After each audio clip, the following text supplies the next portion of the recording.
Hey, this is Dougie Fresh in the flesh, here to help you on your quest to becoming your best. Yes, about to knock you out of your comfort nest because I have something powerful to share with you. I have my buddy Roy, and we're at the Sang conference, one of the best conferences of all trainings in terms of the people that are at the event, and just high quality people off the charts. And Roy is one of them, and we're talking about ADHD right now and how to use it in a proper way, and he's sharing some things which is big to my heart because I've had it and I've struggled with it. So he shares some resourceful approaches that just landed on me and make a lot of sense. So what were you saying? Yeah, so and first, what do you do? Well, what I do, I solve business problems for my clients, and most of that involves marketing and communication. Yeah. I work with high-level marketers to sell their products through marketing when they don't have a sales team. Okay. But that does have everything and nothing to do with ADHD. Right. So what we were talking about is that in our culture, ADHD is seen as yet another pathology, a diagnosis, something that's bad.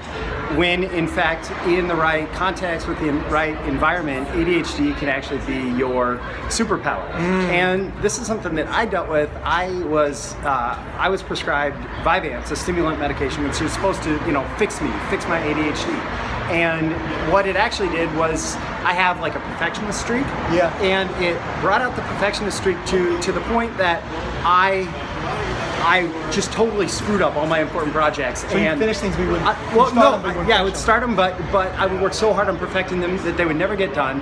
And my client relationships were falling apart because they were trying to fix my ADHD instead of treating it like the superpower it was, and looking for the opportunity for me to really express myself through my ADHD. Yeah. And so what we were saying is that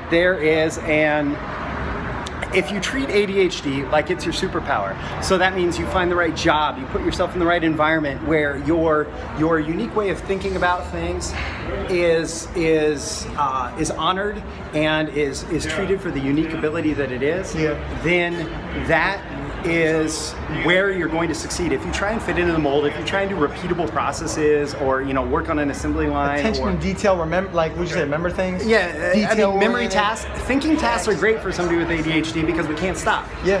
But memorizing tasks, repetitive tasks, all of that stuff we inherently fail, and that's why we fail in so many systems in the world today. Yeah. I gotta tell you, I've been given work before. We're like, hey Dougie, can you do this and send this email and do that? And it's so challenging for me, and I struggle so much with it. Yeah. But you give me like a creative project, or start something, or connect people socially, or promote something. Boom, I'm like a running back. You hand the ball off to me, I will get to the end zone. I will break tackles. I will hurdle. I will spin off. I will friggin' juke, whatever, stiff arm, and it's huge, man. It's like, why I shouldn't waste my time. Mark Dahm, my mentor, tells me stay in your strength zone. Studies show in psychology that you gotta stay in your strength zone, especially for people with the ADD, ADHD like I got. Yeah, so may have ADHD, or someone you know. It's not your problem, it's your superpower. You just have to figure out how to harness it. And how have you harnessed it? Oh man, well, I became a consultant. I became somebody who created my own projects for my clients, who does creative work. I don't work in a repetitive, non-stop 9-to-5 job where I'm doing the same thing over and over again. I created my future. And the reality is that so many people who are successful entrepreneurs, you take somebody like Richard Branson, internationally famous entrepreneur, he has ADHD off the charts. Wow. He just has systems and processes and people in place that turn it into a superpower. Yeah. And I know so many high-level entrepreneurs that are in the exact same boat. It's amazing. Yeah, a lot of people have mentioned are really good friends with Richard Branson and are like partners with him here. And I'm going to ask them about that too now. You mentioned that.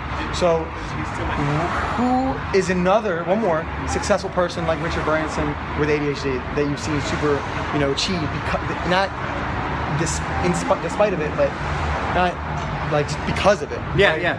Well, anyone come to mind? Well, I don't want to mislabel somebody, but within my industry, within direct response marketing, Joe Polish, who runs the I Love Marketing podcast, I'm pretty sure that he has come out and said that he's diagnosed with ADHD, and he's dealt with a lot of the same issues that we have. He has been public about dealing with addiction, and a lot of people with ADHD deal with addiction, whether that's drug addiction, sex addiction, workaholism. And he's just somebody who has who's creating an incredible influence and legacy in the world, and it's because he's built systems. What's his mastermind called? It's 25K group. Polish, 25K group, Yeah, Joe Polish.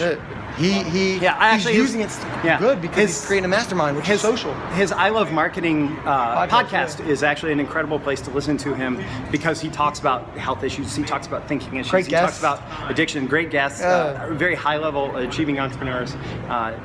And he's real. You know, he talks about his life. So. Yeah, well, you're real too, Roy. I appreciate you. Thanks, Thank Dougie. you so much. Absolutely. I like your intro too. Oh, thank you so much. Yeah. Stay fresh, stay blessed. Much love, big hug from Doug and Roy at Sang. Keep doing your thing. Peace.